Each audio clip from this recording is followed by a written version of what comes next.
All right, welcome to calculus. We're going to look at arc length here. All right, now arc length is a fun little topic to deal with. It's very useful. The idea behind it would be if we're wanting to find the actual distance an object has traveled along a curved path. How far has it really traveled as opposed to going in a straight line from point A to point B, which is an easy one. If you think about here, let's say point A, and then up here is point B. And we want to go in a straight line from point A to point B. That's an easy one. We're just going to use Pythagorean theorem, draw a triangle and find the length over from one spot to the other. Now, if you're talking about a coordinate grid, you have your x1, your y1, and you have your x2 and y2. Well, you'd still be using Pythagorean theorem to go over and up to figure out the individual change. You'd find the change in the x's, and you'd find the change in the y's. And when you do that, you would find you'd give you the ability to find the distance between those two places, because at that point you would do a squared plus b squared equals c squared, which is where we get our distance formula from, right? It'd be subtract the x's and square them, subtract the y's and square them. Now, if you look closely at that, what you really have is c squared equals a squared plus b squared. It's not written in that form, but that's what you have in front of us. There is the change in the x's, where this piece right here is your change in your x's, and this piece right here is your change in your y's, right? So we still have the Pythagorean theorem there that we're working with. Now, going back up top, where did this formula come from? This is the formula for arc length. I just thought I'd throw it up there and say, hey, look at here, there it is. Isn't that nice? If this is all you're concerned with doing, there it is for you. You got it. But what I want to do is work an example for you, and I also want to run through a little bit of the background about where this comes from. Now, this isn't an end-all be-all example or explanation on where this formula comes from, but I thought it might be useful. Now, if we're talking about a straight line, that's an easy. We just use the distance formula. But talking about my idea earlier, like we have a trajectory on a curved surface of some sort, and maybe we're not going all the way. Maybe we're just going to a particular spot from again, A to B. We still have x1, y1, right? And x2, y2. We still have those coordinates, but now instead of going that straight line like that, we have this curve that we want to go through. The straight line would give an approximation, definitely, which could be very useful to us, right? But it's not necessarily the only or the best that we could do with this. So what else can we do with this? Well, I'm going to get rid of this straight line for a second and think about how else can we do this. Well, one thing we can do is make jumps, all right? So we can go from point A to point A1 and then A2 and then to B, right? And if we wanted to be even more accurate, we could go even more jumps. A1 to A2, A2 to A3, A3 to A4, A4 to A5, A6 to A7, and all the way to B, right? We can do this as many jumps as we wanted. The more jumps we do here, the more accurate it's going to be as a final result, right? So the idea is let's just make more jumps. But ultimately, we're still doing the distance between those 2 points. A lot of times we write distance as just we say the magnitude of, say AB like this. We'd say that distance, the absolute value between those two locations. We're still dealing with it being that square root of that distance formula piece, right? Which we can think about as being the change in x squared plus the change in y squared. Now, how else can we think about this? What are the other options we have to deal with here? Well, one thing we can think about is the idea that in point slope form, we'd have y minus y1 equals m times x minus x1. Now, another way we can write that is thinking about that as being f of x sub 1, right? Well, actually, let's call it x sub 2. It doesn't really matter. Let's call it 2, though. And then minus f of x sub 1. So what I'm doing there is my y's. I'm subtracting my y values. And then, well, this would be f prime at some x sub 1, right? Maybe a little bit arbitrary here. And then times x1 minus, actually, keep that in order, x2 minus x1 there, right? So what we're dealing with there is still that That's somebody there's another way to look at the slope. And if you remember that we're dealing with slope is change in y over the change in x, right?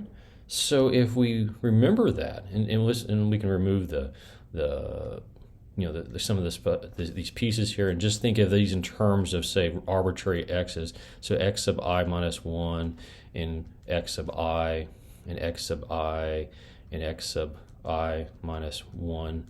So these are a little bit more arbitrary than just using 1s and 2s here, right? We can remember that the change in some arbitrary y would be equal to f prime of some arbitrary x, right? Change times the change in just the x value. That gives you, by definition, that gives you the value you're dealing with there. Think about what happens when we start plugging that into our formula, what we're dealing with here, right? Anyway, the ultimately what happens for us is we get to this place. A little bit of magic happens here. It's not really magic. It's all algebra at this point. What ends up happening is we get to this place where and we stick in a summation and a limit. We have the limit as n goes to infinity of the sum starting at I equal 1 going up to n of all of the arbitrary values, right? And let me do this minus 1 and then a sub I, right? Just using a's instead of a's and b's, right? When we do that, what we end up with, we can now replace this change, this distance here, doing some stuff here. So we have the delta x squared business here. Well, what we can actually do with that is that we can do the algebra here, and we end up getting that replaced with just being 1. Okay, so we end up with the limit as n goes to infinity of the summation from I equals 1 to n, and we end up with the square root, there's that square root business for us, right, of 1 plus f prime of x, that whole thing squared, right? Well, by definition, the limit of summation is an integration. So we're doing the integration from a to b at this point of the square root of 1 plus f prime of x. Okay, and quantity squared there. And then the dx on the end of this. Now again, like I said, on the front end of this isn't every last little step. What's happening here is that we're doing some substitutions, and I'll kind of leave it to you. You can kind of pause this for a moment and do the substitutions necessary, because if all the pieces are there, and if you think this through, I think you should be able to get it pretty easily. All the pieces are there for what we need. We have a definition for the change in the y's, right? So there's that piece we can plug in at that point.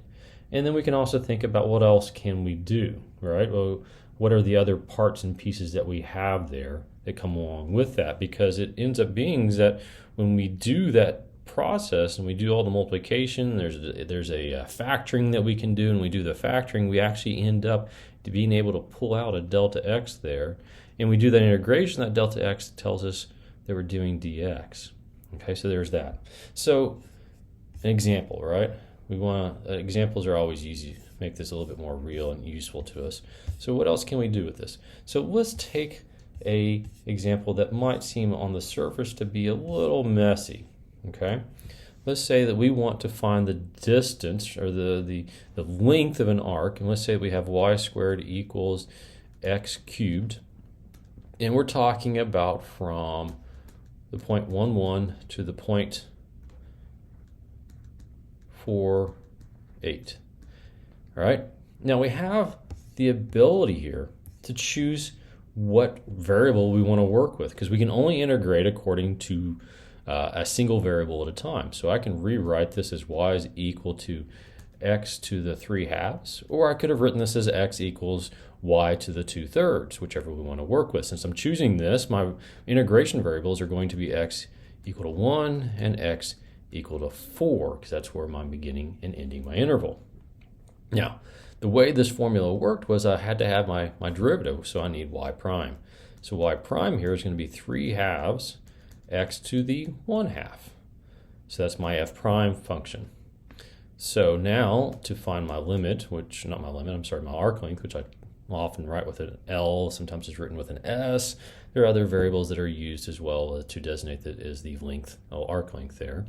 We're going to integrate from 1 to 4. We're going to do the square root of 1 plus 3/2 x to the 1/2 quantity squared, and then my dx on the outside. Now, if you notice what's happening down that one, we get some cancellation. The powers go away, which is nice. So now we're doing an integration from 1 to 4, square root of 1 plus 9/4 at this point of x and dx. Now, how do we integrate that? Well, we're going to do this by substitution. I'm going to let u equal 1 plus 9/4 x, which means that du is 9/4 dx. Well, I don't have the 9/4 in there. That's okay, though, because I can stick it in there.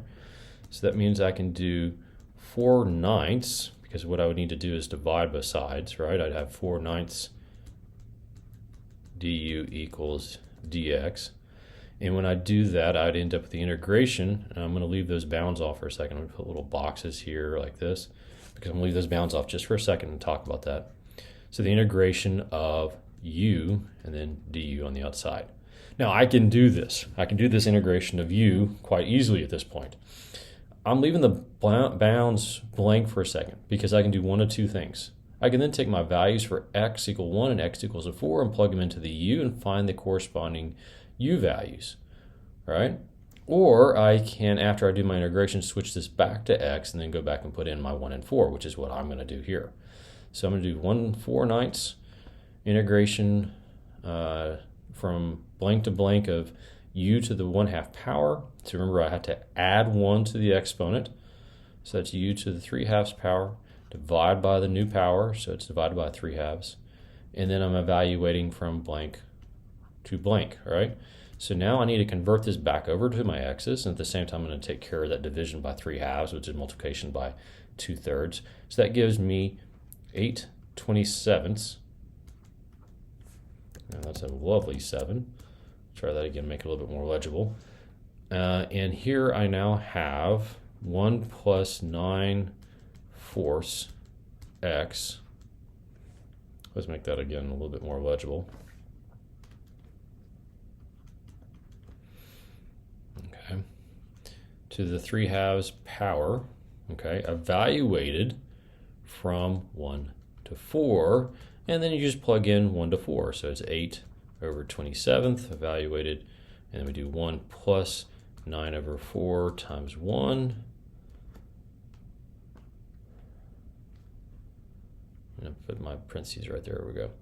And that's to the 3/2 power, and then minus 1 plus 9/4. This time 4 to the 3/2 power. Okay, you do all that calculation and you end up with a lovely number. It works out to be roughly approximate. I think it's 7.6. I think what it works out to be when you're all said and done. I think the square root of 58, if I remember correctly. And then, yeah, I memorized this one. Isn't that fun? Anyway, so I come out with that value, which is approximately 7.615.